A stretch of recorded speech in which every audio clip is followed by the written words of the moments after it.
Welcome to this episode of the ISF podcast from the Information Security Forum, the leading authority on cyber, information security, and risk management. I'm Tavia Gilbert, and I'm glad to welcome you back to another cutting-edge conversation tailored to CISOs, CTOs, CROs, and other global security pros. In every episode of ISF's media, Managing Director Steve Durbin speaks with rule breakers, collaborators, culture builders, and business creatives who manage their enterprises with vision, transparency, authenticity, and integrity. And he brings that conversation to you, your teams, and your partners. Today, Steve is in conversation with Dr. Hannah Fry, Associate Professor in the Mathematics of Cities at the Centre for Advanced Spatial Analysis at University College London, and a researcher in the patterns of human behavior, particularly in an urban setting. In this conversation, Steve and Hannah discuss the challenge and imperative of communicating across demographics with simplicity and clarity, the power of storytelling, the moral tensions inherent in data mining, and more. And now, Steve and Dr. Hannah Fry. Hannah, thanks very much for coming along to chat. Hello World, your latest book that's just been produced, this expresses and explains some of the emerging complexities, really, around technology, I would say, in a fairly simple and easy to understand way, which I think is the real beauty of it.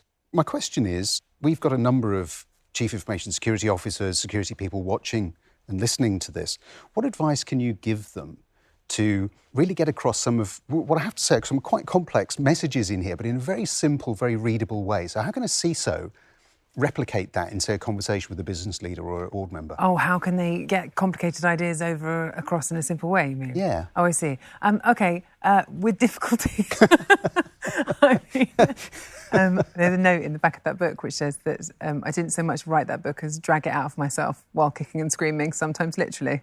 And I think that is, I mean, it's really hard, right? It's really hard, especially when you are surrounded in an environment where people speak the same language as you. It's very difficult to step out of that and not use buzzwords and not use jargon and really simplify the ideas. And so it took me a long time, really. I mean, I'm pleased that you picked up on that because that was really one of my biggest objectives. But this now, I think once you work out how to do it, actually it is a skill that you can apply, almost automatically once you've worked out how to do it.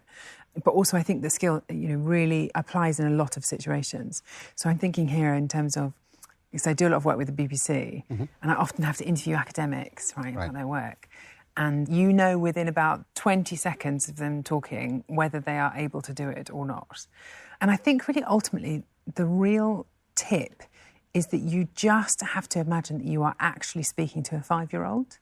So not in a patronising way, but the language that you use, it's all about drawing analogies wherever you can, all about pulling out the grand patterns of what you're talking about, the sort of the main shapes rather than the detail. But beyond that, I mean, I think ultimately it's just about practising. I think the thing that struck me was that you were telling a story and you had lots of different vignettes within it. So stories within stories, but ultimately you're telling a story, and that really is the art, isn't it? Oh yeah, it's all about the hook, all about the hook. So John Ronson, he says that you should look for tabloid headlines, but then treat the story as though you were a serious academic. And I think that's generally true. So, I mean, there's stuff in there about, I don't know, people driving their cars off a cliff, or there's one quite salacious story about a woman finding some things in her Tesco favourites section of her club card that her husband had bought that he really should not have been buying. I mean, there's quite a lot of sort of very salacious stories, if you like, in there. But you're right. As humans, we are naturally inclined towards storytelling. And I think if you can make your point in a story, and then once you have someone's attention, that is when you hit them with what you actually want them to know. Show them rather than tell them. Show them first and then tell them afterwards. One of the stories that you go into in here is, of course, the one around Cambridge Analytica, which everyone is probably familiar with. Do you have concerns about the way that data obviously was used in that instance, but is still being used today? Yes. Yes, but depressingly, I'm almost giving up. I think if people were aware of just how far things have gone in terms of our data, just how much is known about us, just how much is inferred about us, I think it's really shocking, right? I mean, okay, so there was a federal report, this is a couple of years ago now, so maybe 2016 or so, which looked at data brokers, so people whose entire business is based on the idea of collecting data about individuals, categorising it and then selling it on. So somewhere in the world, there is a file with your name on it. And in that file will be some record of all of the things that you've done online. So in that file, there are things like, standard stuff like your sex, your age, your income bracket, your ethnicity, that kind of thing. But also things like whether you've ever had an abortion, if you're a woman, whether you're gay, your true sexuality and your claimed sexuality, as it were, whether there's a difference between the two, how risk-taking you are, whether you've ever used drugs. I mean, all of these things can be inferred about us. And I think that this is something that is currently very invisible to us.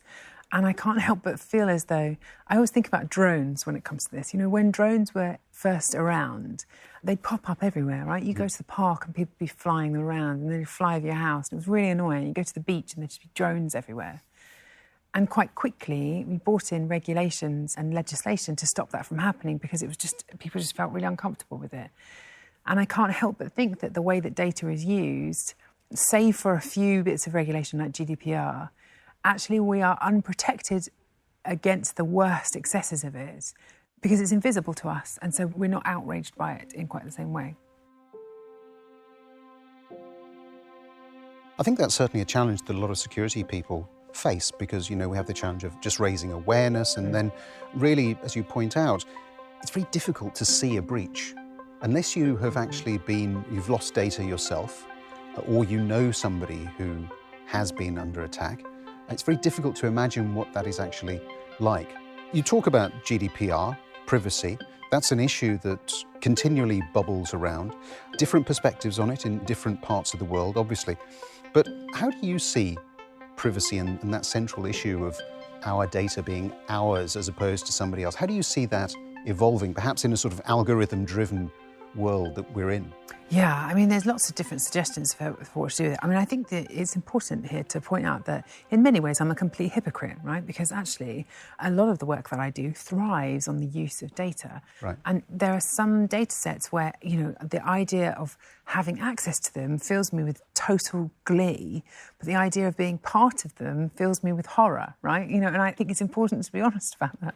I'm thinking in particular, there was one project in Bristol, this is from a couple of years ago, where they rigged up a house with every possible sensor you could imagine, right? So they could tell when you opened and closed the fridge door, when you turned on and off a tap, all of this stuff. And the objective really was that if you had a relative who was perhaps ill or disabled or had dementia, that you could use the technology to ensure that they were continuing to follow their daily routine without, being invasive in terms of their privacy. And that data, when I remember speaking to these academics and talking about that data, and I was like, oh my God, I would love to have, imagine if you had even just 100 people, data from everything they did in their house, imagine, it'd be amazing. But would I want to be part of it? Absolutely not, no way at all. But I think that that's really the tension here, right, is that there is this often conflicting battle between innovation, between wanting to understand how people work, wanting to improve science and medicine, wanting to get a better data-driven and evidence-based view of the world and of our future. And that is often in conflict with the rights of an individual and the privacy that I think we should all be well entitled to. So I think going forward, there are a couple of ways around that tension, I think, that are interesting. The first, which was proposed a few years ago, which is sort of, a bit, I'm not sure it would work in practice, but was the idea that you would have some kind of intermediary, like a bank, right? Which the bank holds your data on your behalf, and where your data earns money, you earn some interest from it. And I kind of like that idea, that then you're the one who owns it. I don't know if that's realistic. I think a probably more realistic version of the future is this idea of differential privacy. So that, this is what companies like Apple have moved into a lot. So, the Apple photos on your phone, they don't leave your phone, and yet the software can still detect a face, can still detect all of these different kind of things. And it's because they're extracting sort of top-level statistics, top-level characteristics of your data so that you can still do the analysis while preserving people's privacy. And I think that the more people that get behind that version of the future, I think that's where I'd like to see us go.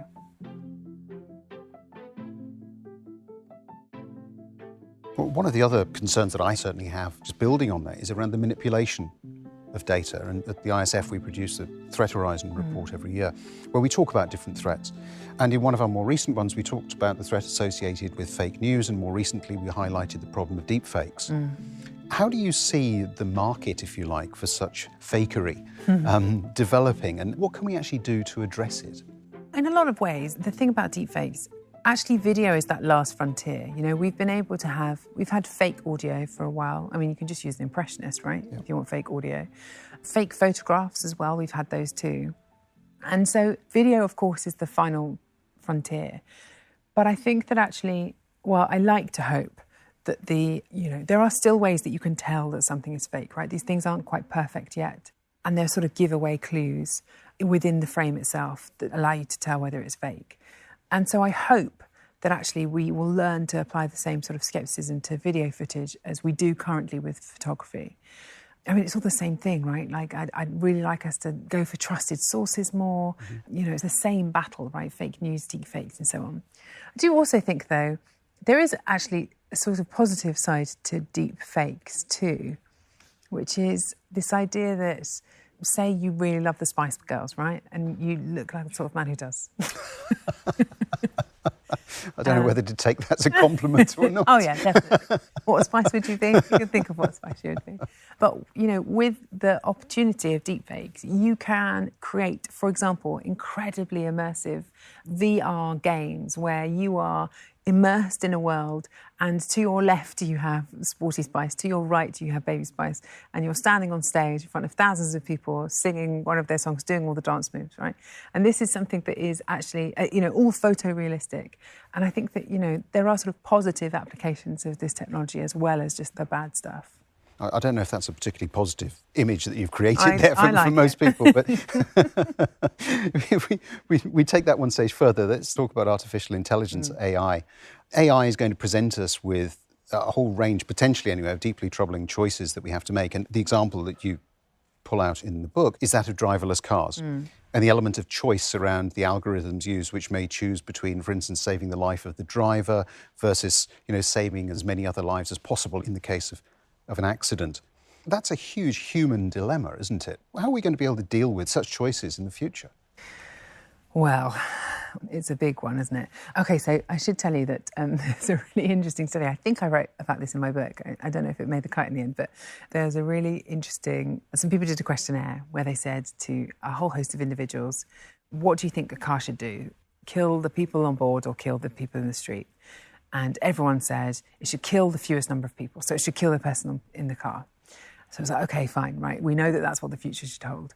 And then a follow-up question was, would you buy a car that killed the driver in a situation like that? And everyone was like, absolutely no. No way. Definitely wouldn't. No way whatsoever. And so I sort of think in a lot of ways, these questions, these big questions, are going to be driven by the economics of the situation rather than necessarily... I'd like there to be a panel of people discussing the ethics of these different things. But I think that up until now, we haven't really seen that. We've had the economics driving the direction as we go ahead. I should tell you actually that thing you're describing there is known as the Trolley Problem. And it was devised, I think, in the 1970s. And the whole point of it was to demonstrate that sometimes you are faced with an impossible problem, a problem that doesn't have an easy answer. And I think the whole thing about artificial intelligence and, machine learning in general is that these are machines that look for straightforward, clear and simple answers. And inevitably you're going to find a problem where you try and put that in a situation of where ethics is a real concern and where actually there isn't a right answer to be had. And I think some people would say we're starting to see some of that at the moment in the way that the pandemic is being handled. We hear so often that politicians are following the science, they're following the data, but actually it's the interpretation of the data where the real value lies, right? It's not just in the data per se, that's just an input into it, and we have to consider a whole range of other things, as in the example you've just been quoting there. So how do we ensure that we can try to get this balance between vast amounts of information that we do have to sift through, where AI can certainly help, machine learning can certainly help, mathematicians can certainly help. Thanks. And also balance it up, though, with some of these human choices that we inevitably are going to have to make. Oh, it's incredibly difficult. I mean, I think actually that point that you made a moment ago about following the science, I think that is ultimately the real key here. Because I would say it's not possible to follow the science. I would say it's not possible to have data decide the answers for you. I would say that it's not possible to have machine learning or artificial intelligence to dictate what path we should follow. All of those things, all that they can do is to lay out potential trajectories of the future. And it has to be a human at the top of it all who understands context, who understands nuance, who chooses the path ahead to follow. I think that that's one thing I've really noticed this year, is that there is this fundamental misunderstanding of what science is for, if you like, that neglects the incredibly important role of creating a partnership between humans and machines, rather than thinking of one as a replacement for the other. Hannah Fry, thank you very much indeed. Thank you. Thank you for joining us for this conversation with Dr. Fry, who leaves us on that closing note, a reminder that data and technology can be powerful tools for human good, as long as human decision-making and humanity are at their heart. In our next episode, Steve speaks with Brigid Schulte, the New York Times best-selling author of Overwhelmed, Work, Love, and Play When No One Has the Time, the founding director of the Good Life Initiative and the director of the Better Life Lab.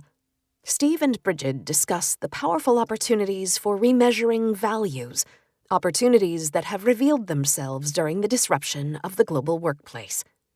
Here's a preview of that conversation with Brigid Schulte. This is a time to think beyond the balance sheet. And the intangibles are actually, the sort of the soft things are the most important things right now. Health and well-being, communication, all those soft skills that don't necessarily show up in those profit and loss statements. And yet, those are the things that will have an enormous impact on your productivity, on your culture, and on whether you're going to not only weather this crisis, but move beyond it and thrive. We look forward to bringing you the full interview. In the meantime, we invite you to tune into our catalog of video and podcast episodes, all of which you can find at securityforum.org. If you feel like today's conversation was of value, you can subscribe to the audio feed wherever you get your podcasts, and we'd be so grateful if you'd recommend us. Growing our subscriber numbers helps us reach new audiences and helps us continue to bring you these timely discussions.